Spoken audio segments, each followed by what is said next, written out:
¿Qué tal a todos? ¿Cómo están? Yo soy Eduardo Gómez Trejo, alumno de la Universidad Autónoma de Zacatecas y el día de hoy estoy grabando este video porque forma parte de mis actividades a realizar en la segunda unidad de estudio de la materia Teorías de la Comunicación, impartida por el doctor José Froilán Casas Flores. La unidad que estamos viendo en este momento es Medios de Comunicación y Cultura de Masas. Es un tema muy interesante porque hoy en día y desde siempre yo he considerado que lo que no pasa en los medios de comunicación literalmente no sucedió. Lo que no pasa en los medios no pasó. Hoy en día es muy fácil que las personas accesen a la información porque esta llega prácticamente a todo el que tiene un aparato transmisor de radio. Tienes el aparato, tienes luz, llega la señal a tu casa, lo puedes escuchar. Tienes televisión, a lo mejor no tienes el sistema de cable de paga, pero puedes agarrar la señal abierta. Y pues ni modo, es la única información a la cual vas a accesar. Tienes internet, tienes un ordenador, bueno, pues seguramente vas a poder leer blogs, las noticias de forma digital que da a conocer Milenio, El Universal, La Jornada. Hay blogueros súper interesantes que dan a conocer la información. Cayo de Hacha es uno de los más seguidos.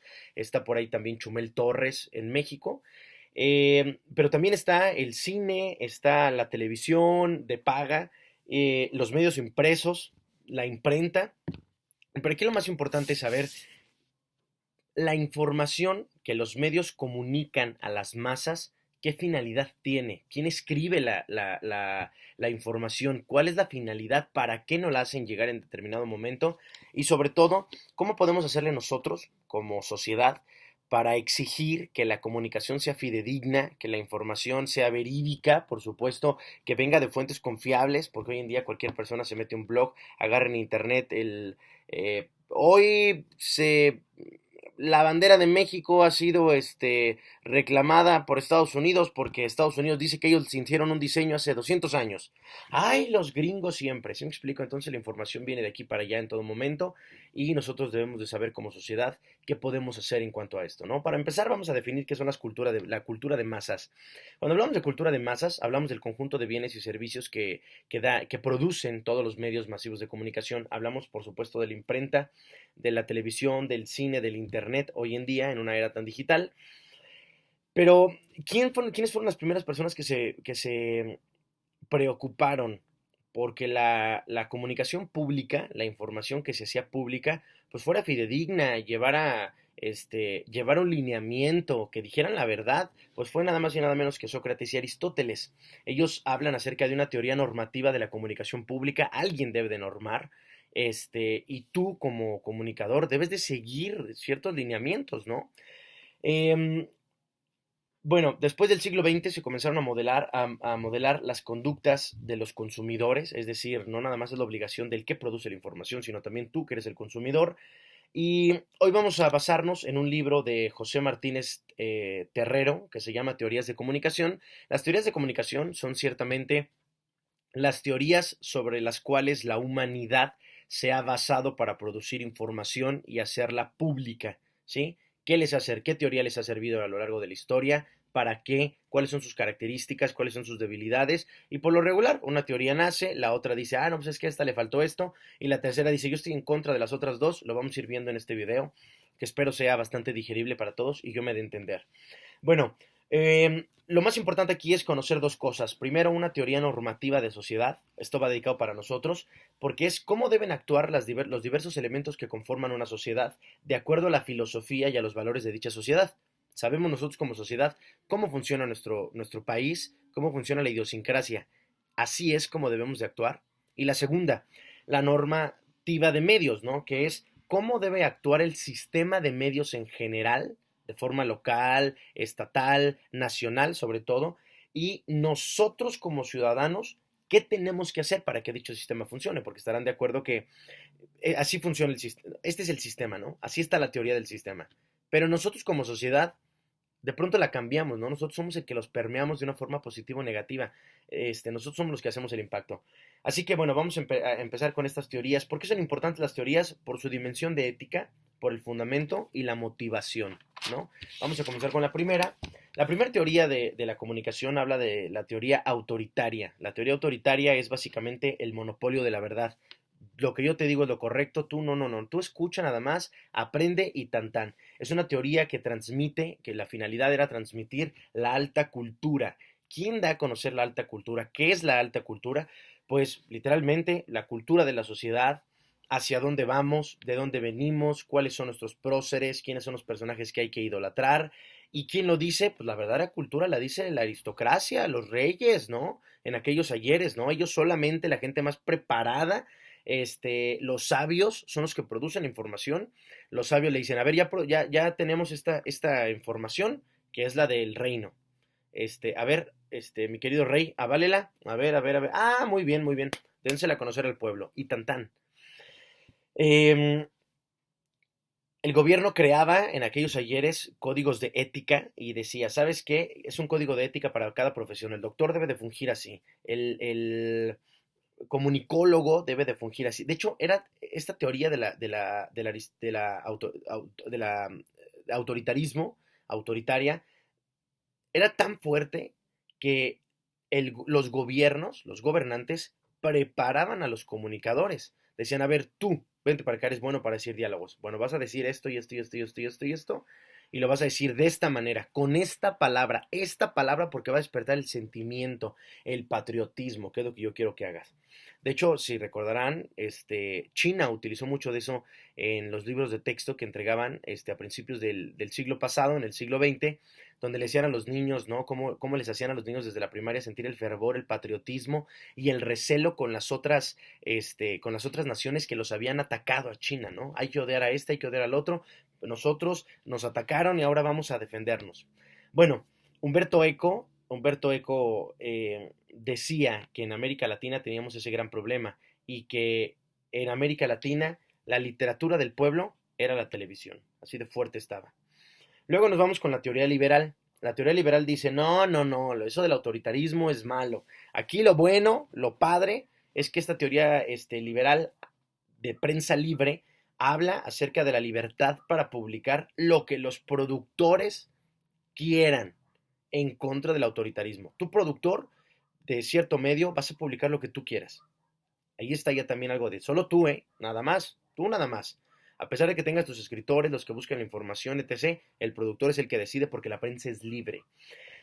Esto se crea a finales del siglo XVII con John Milton y John Milton dice, nadie tiene la verdad, nadie, porque aquí lo importante es el individualismo.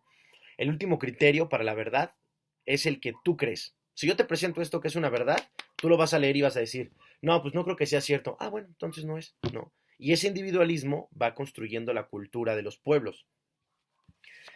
Eh, Dice John Milton y dice esta teoría que nosotros debemos de buscar la verdad como sociedad y presentársela al público, porque la sociedad es la suma de los individuos que buscan sus propias metas particulares. La libertad para elegir el bien es una de esas metas y habla acerca de que la prensa es libre, la prensa no se vende, la prensa no comercia su punto de vista, las declaraciones falsas caben en la prensa, pero no nada más caben por ser incluyentes, cabe las personas que digan mentiras o que estén en contra, que sean opositoras, caben en la prensa porque eso va a ayudar a aumentar el poder de la verdad.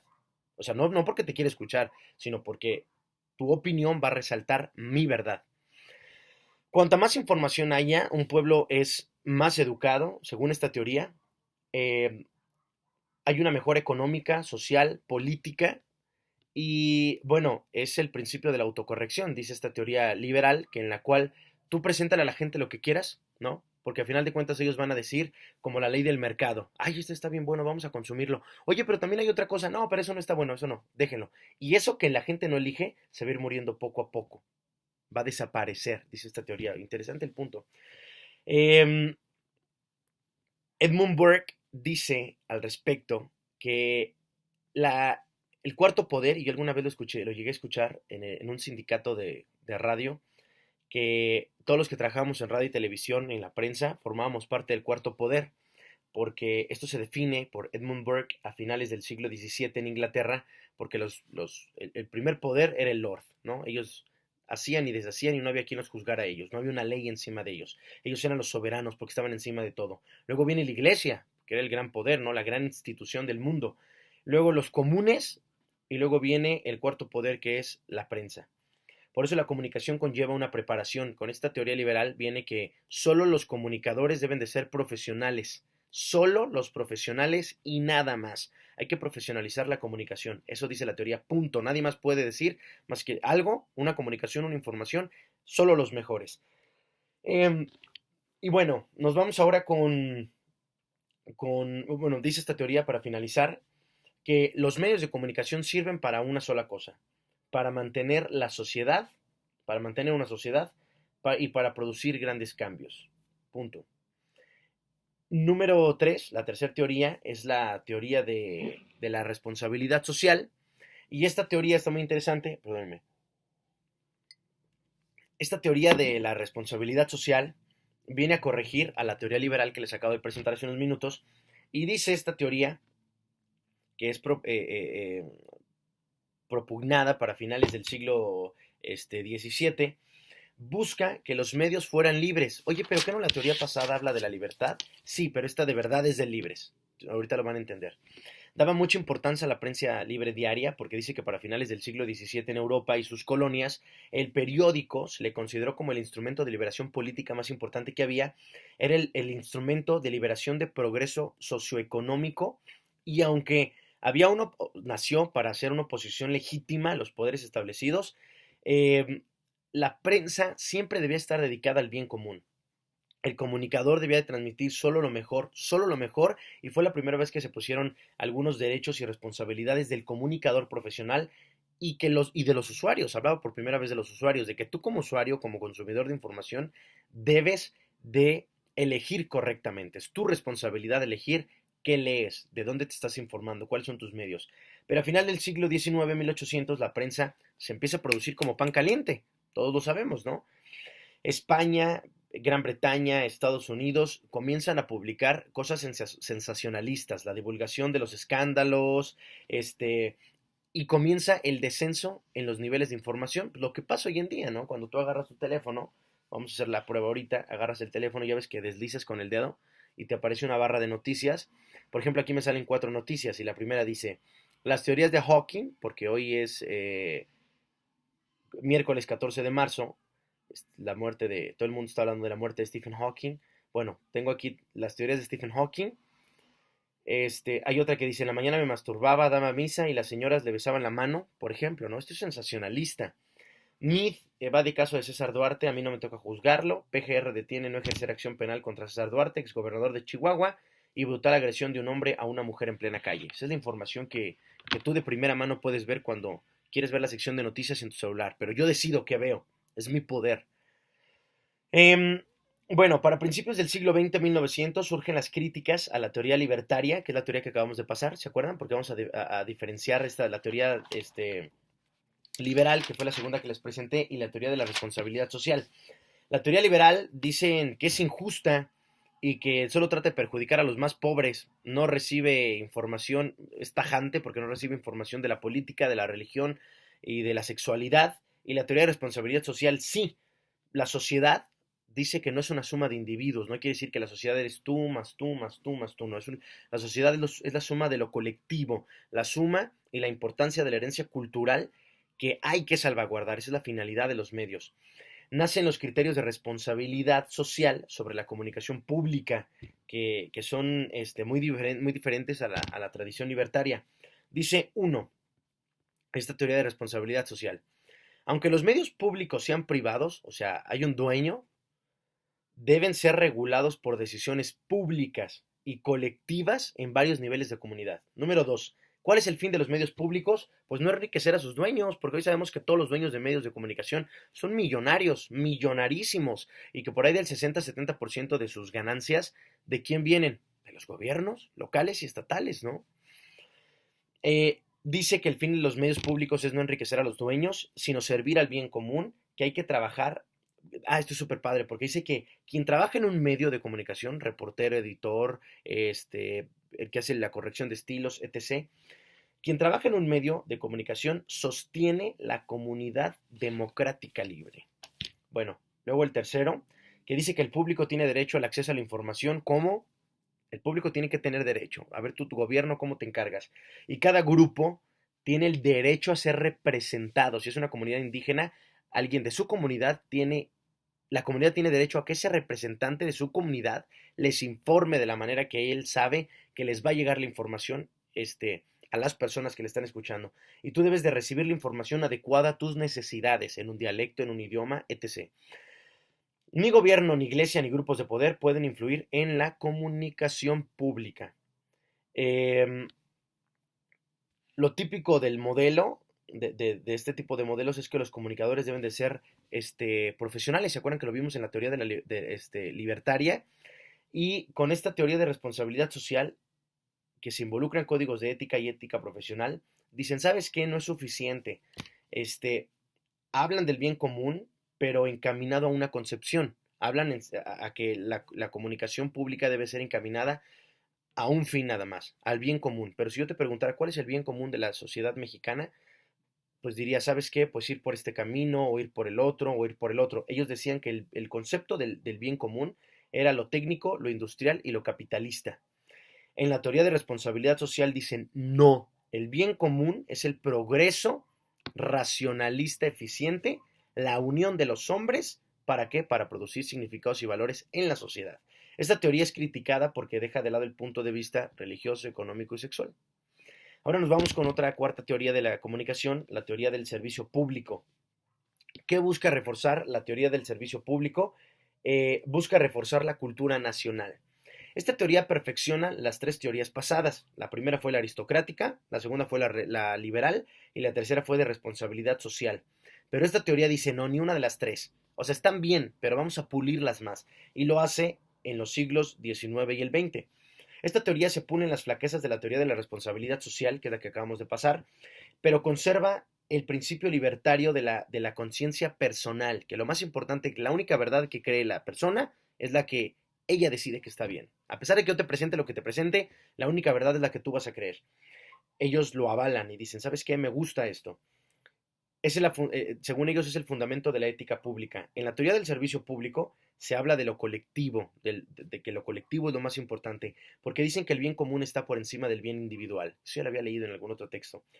El ente del servicio público debe establecer que los medios deben ayudar a la unificación de la nación, a formar una nación moderada, pero conservando y desarrollando la cultura nacional y respetando a las minorías. Algo así como lo que hace la hora nacional en México, que es fenomenal. A mí me gusta mucho que en la hora nacional sean muy incluyentes y que de pronto los jingles, que son estas cortinillas de ida a corte y de regreso a corte, vengan en diferentes dialectos, porque eso hace que la gente que está en comunidades, y en algunos otros lugares, Oaxaca, Veracruz, Chiapas, la Sierra y demás, pues se entiendan, ¿no? Y se sientan identificados. Esta teoría habla de que debe haber mejoras en la calidad de los medios, diversificar la programación, o sea, no nada más me des esto, yo quiero otra cosa, ¿qué más? Hay cabida para algo más. Deben de tener en cuenta los intereses nacionales, políticos y culturales.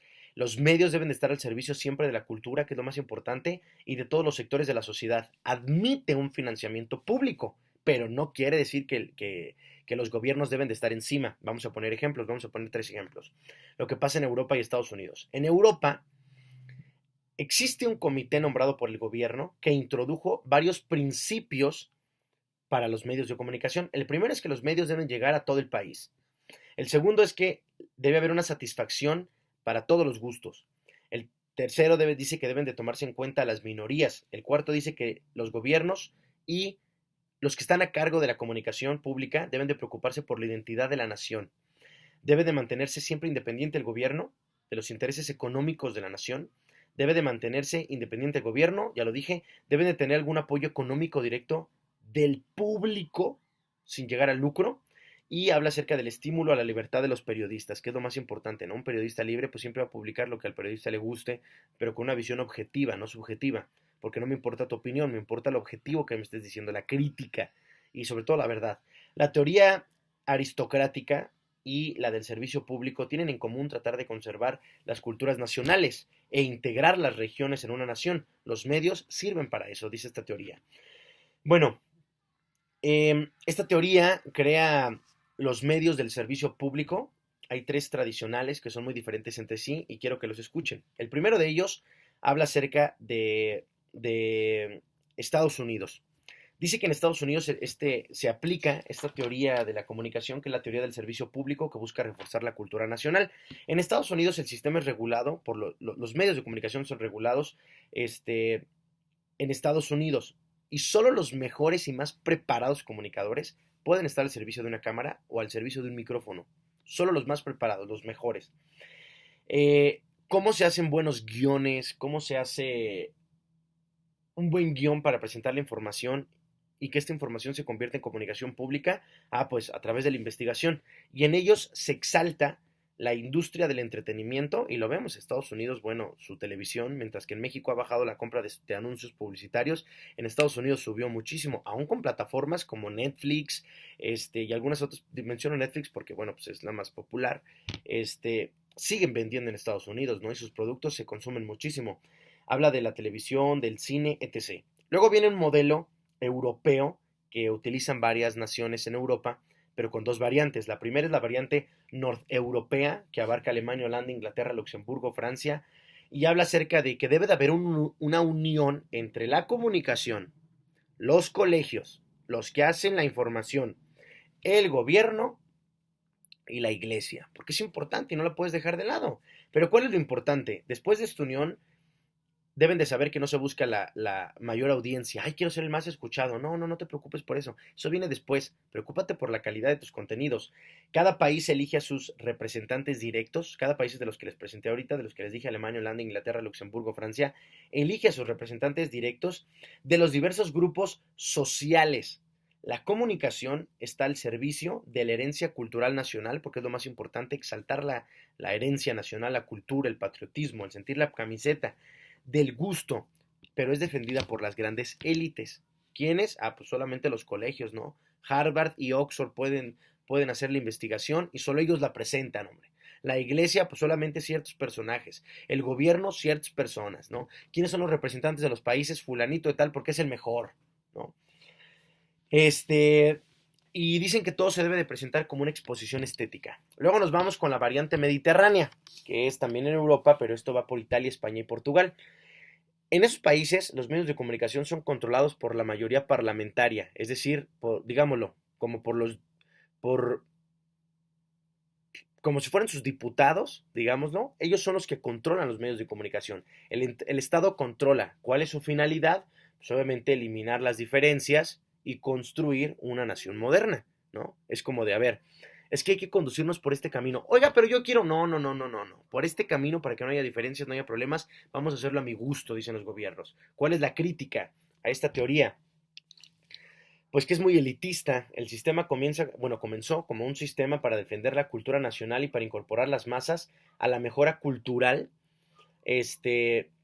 para hablar acerca de los valores de la nación, exaltar la nación, pero han tenido que amoldarse y negociar con diferentes grupos porque se dan cuenta que solitos no pueden, tienen que unirse a los demás, porque por ejemplo, mismo que en Inglaterra, en Alemania o en España no surjan blogueros o otros tipos de cadenas de televisión que sean fuertes, que tengan un buen número de seguidores, un buen cúmulo de fans, y que a eso los vas a excluir o los vas a atacar, no, o sea, han tenido que amoldarse para perfeccionarlo, ¿no?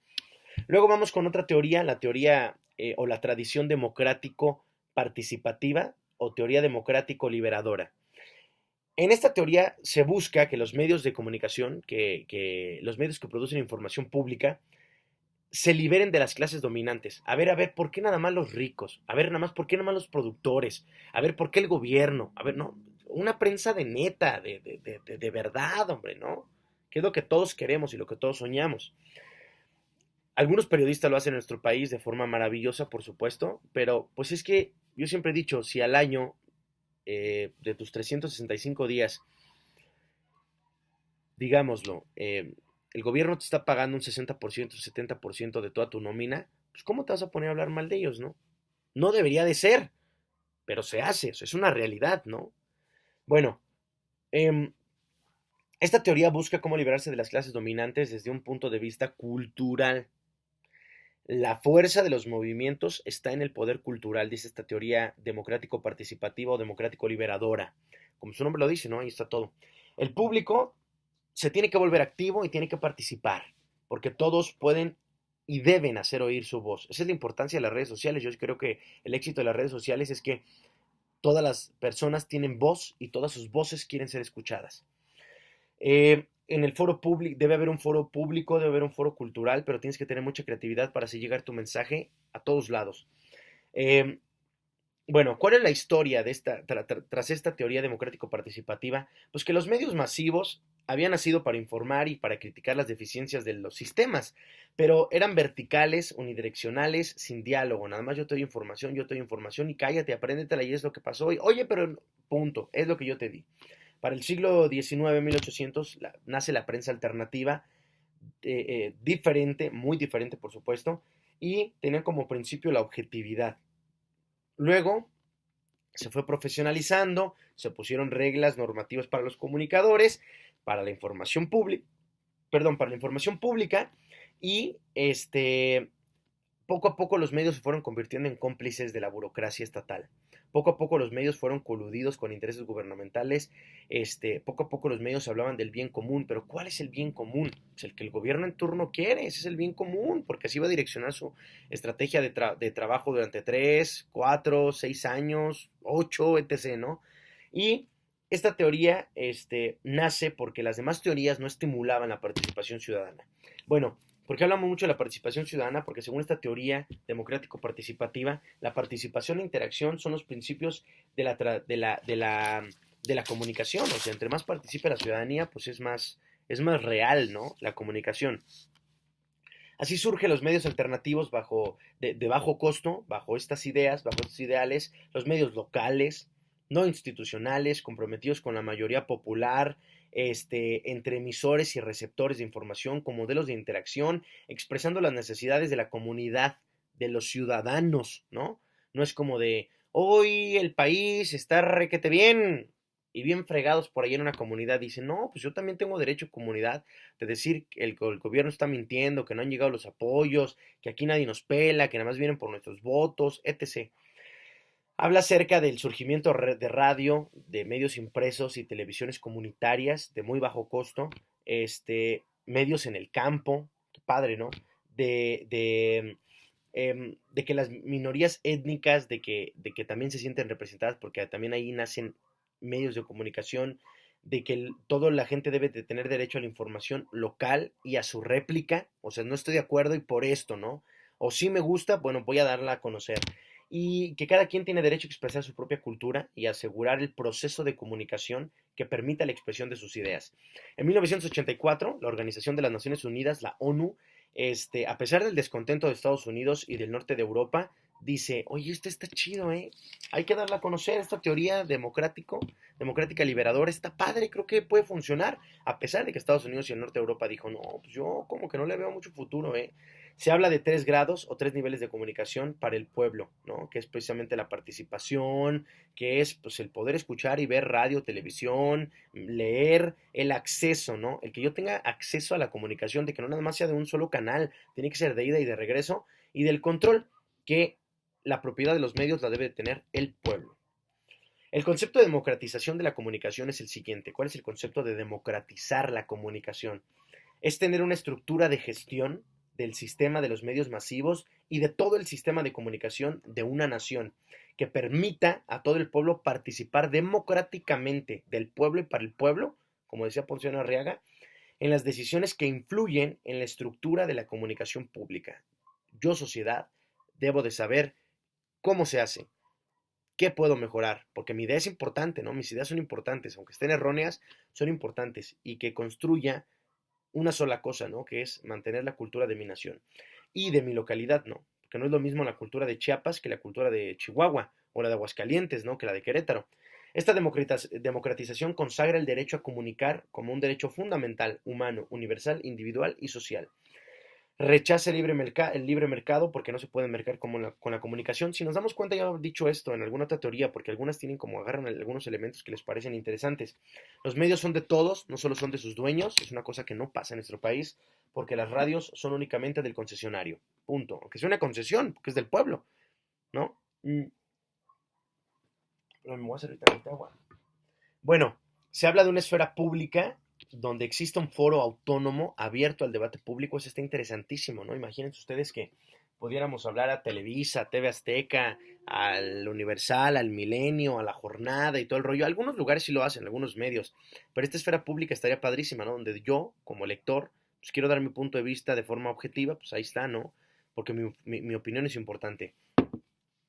El tipo ideal de comunicación y de encuentro es aquel en el que todos los sectores tienen voz activa, incluso aquellos que están en el error, porque los que están en el error también son valiosos. Recuerden que hablábamos en la teoría liberal de que se les hacía caso también a los que estaban en el error, pero no por ser incluyentes, sino por elevar la verdad. ¿Recuerdan?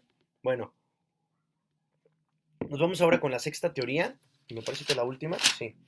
La teoría de la comunicación comunitaria o teoría comunitaria de la comunicación pública. A lo mejor el nombre parece un poco muy revuelto y todo, pero escúchenlo despacito el video para que se lo aprendan. Esta teoría de la comunicación comunitaria presenta una ética moral, está muy padre, presenta una ética moral comunitaria que parte de lo que el público espera de los medios. ¿Qué quiero yo de los medios de comunicación? ¿Qué quieres? ¿Y qué le estoy pidiendo al medio de comunicación para mantener su credibilidad, su verdad y objetividad? ¿Qué quiero yo? ¿Y cómo voy a hacer que el medio de comunicación me dé eso que yo quiero? Pero debe ser que satisfaga a las masas, ¿no? O sea, a todos en general, o a la mayoría, a la gran mayoría. Se basa más en los valores del público que en los códigos de ética tradicionales. Pide que la comunicación se comprometa a formar comunidades culturales. Se preocupa por hacer presente en los medios a todos los grupos sociales como protagonistas o como comentadores del acontecer nacional y local. Dice que eso de la profesionalización. ¿Y qué profesionalización? O sea, si yo soy bueno para comunicar, a lo mejor no tengo las bases, pero soy bueno y soy objetivo. ¿No puedo hacerlo porque no estudié comunicación o periodismo? Eso dice la teoría. Se preocupa por hacer presentes en los medios a todos los grupos sociales como protagonistas. Disfruta de su propia identidad, pide al público que disfrute de su propia identidad y que el comunicador se dedique a actividades que revelen y desarrollen su identidad también. Surge como reacción contra el proyecto modernizante liberal que se centra en unir a todos para formar una sola nación o Estado. Dice no, porque la ética comunitaria, de comunicación comunitaria, plantea que la ciudadanía tiene derecho humano individual del Estado. Está padre, ¿no? Porque muchas teorías decían, ¿qué es lo importante? Pues la cultura de toda la nación. Pero la nación no es una sola cultura, engloba muchas cosas, eso es lo rico, ¿no? Porque es la fiesta de lo colectivo. Los medios deben de informar sobre el Estado, pero también sobre la sociedad y también sobre sus integrantes, y deben de dejar espacio para opinar sobre el Estado mismo. ¿A quién? Pues a la ciudadanía.